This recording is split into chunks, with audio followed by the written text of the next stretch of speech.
नारायणगावच्या बहुचर्चित जुन्नर रोडवर मी उभा आहे. गेले 1 ते 1.5 वर्षापासून या जुन्नर रस्त्याचं काम सुरू आहे. या जुन्नर रस्त्याचं काम ज्या ठेकेदाराने घेतलेलं आहे त्या ठेकेदाराने मात्र अत्यंत संत गतीने हे काम सुरू ठेवलेलं आहे.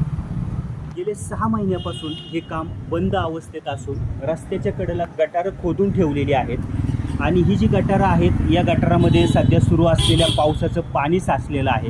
त्यामुळे या ठिकाणी राहणाऱ्या नागरिकांच्या आरोग्याचा फार मोठा प्रश्न त्या अनुषंगाने निर्माण झालेला आहे. त्याचप्रमाणे जुन्नर ही पर्यटन भूमी असल्यामुळे या ठिकाणी पर्यटकांची मोठी गर्दी असते.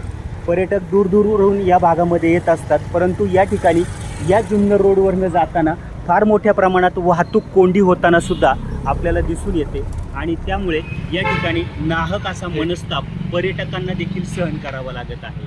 एकंदरच जे स्थानिक ग्रामस्थ आहेत ते ग्रामस्थ देखील या ठिकाणावरनं प्रवास करतात आणि या ठिकाणावर प्रवास करत असताना स्थानिक ग्रामस्थांना देखील मनस्ताप सहन करावा लागत आहे आणि त्यामुळे नारायणगाव परिसरामध्ये फार मोठ्या प्रमाणात आरोग्याची समस्या आणि वाहतुकीची समस्या या जुन्नर रोडच्या बंद असलेल्या कामामुळे नागरिकांना सहन करावी लागत आहे.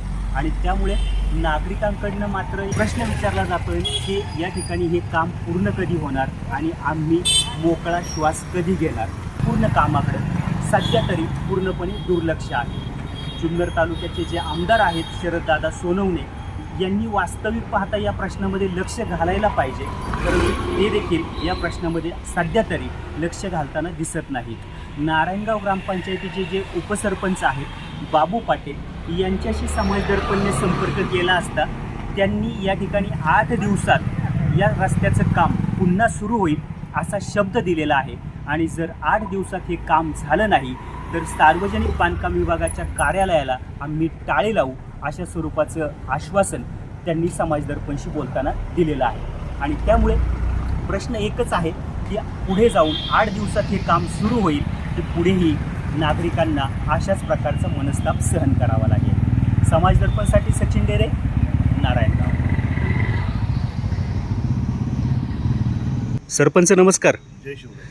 बऱ्याच दिवसापासून जुन्नर रोडचा जो हा प्रश्न आहे हा प्रलंबित राहिलेला आहे. ठेकेदाराने बऱ्याच दिवसापासून काम बंद ठेवलेलं आहे. सरपंच म्हणून तुमची काय भूमिका आहे? आत्तापर्यंत जवळपास 3 वेळा त्या संदर्भात मीटिंग ठेकेदार असतील, अधिकारी असतील किंवा ज्या लोकांचं काही अतिक्रमण राहिले त्यांच्या बाबतीत अशी जवळजवळ 3 वेळा मीटिंग झाली आणि 3 वेळा सामंजस्याने करतो प्रयत्न चालू आहे. त्या ठिकाणी अतिक्रमण काढून ठेकेदारानं सुद्धा काम लवकर सुरू करतात. त्या माध्यमातून खरं तर 2-3 वेळा मीटिंग होऊन सुद्धा जर काही होणार नसेल तर आज तुमच्या चॅनलच्या माध्यमातून सार्वजनिक बांधकाम विभागाला पत्र पण दिले की जर ह्या आठवड्यात काम चालू नाही झालं तर पुढच्या आठवड्यात मात्र सार्वजनिक बांधकाम विभागाच्या कार्यालयाला टाळे लावण्याचा आमचा मानस आहे. कारण काम वर्ष झाले तरी पेंडिंग आहे आणि शेवटी बघा अतिक्रमण हा तुमचा विषय आहे, हा काय ग्रामपंचायत प्रशासनाचा विषय नाही. आम्ही आपलं सामोपचाराने सामंजस्याने हा विषय हाताळण्याचा प्रयत्न करतो आहे. आम्ही सगळ्या परीने सार्वजनिक बांधकाम विभागाला मदत करण्यासाठी आम्ही निश्चित स्वरूपात आम्ही सगळेजण तयार असतोय. पण एवढं होऊनही जर काम मार्गाला लागत नसेल तर मग मात्र वेगळा मार्ग अवलंबावा लागेल हे मात्र आपल्या माध्यमातून सांगतो. नेमका रस्ता किती रुंद आहे किंवा काही जण म्हणतात की कोणीतरी दबाव टाकते की एवढंच करा किंवा असं काही नाही, असं काही नाही. जे त्या दिवशी पहिल्या दिवशी आपली मीटिंग झाली सार्वजनिक बांधकामाच्या अधिकाऱ्यांबरोबर आपण सगळे ग्रामस्थ मिळून 9 मीटरचा रस्ता आपला करण्याचा ठरला. पण तेवढं अंतर सगळ्यांकडून अपेक्षित आहे आणि ज्या मोठ्या बिल्डिंग आहेत त्या मोठ्या बिल्डिंगला कुठेही धक्का न लावता जे बारीक बारीक विषय आहेत जे बारीक बारीक इथं नुकसान कमी होते अशा ठिकाणचं आपलं काढायचं ठरलं आणि ह्या लोकांनी मला वाटतं निम्म्या भागातल्या लोकांनी काढलंय. पण पुढच्या भागातल्या काही लोक मात्र त्याला जाणीवपूर्वक थांबवायचं काम करतात आहे आणि मला वाटतं हे चुकीचं आहे. जे ठरलंय त्या पद्धतीने त्यांनी सुद्धा सहकार्य करावं ही विनंती आहे आमची सगळ्यांच्या वतीने आपल्या सगळ्यांना. जे थांबवण्याचा प्रयत्न करतात त्यांच्याशी बाबू तुमची काही पर्सनल लेवलला चर्चा झाली?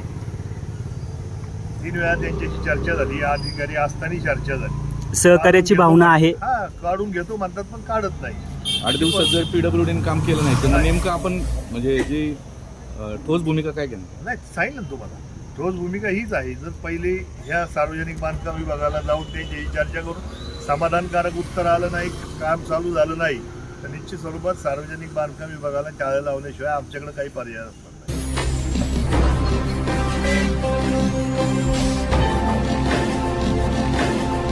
ताज्या घडामोडी आणि नवनवीन माहिती मिळवण्यासाठी समाज दर्पण या YouTube चॅनलला सबस्क्राईब करा आणि बेल आयकॉनवर क्लिक करा.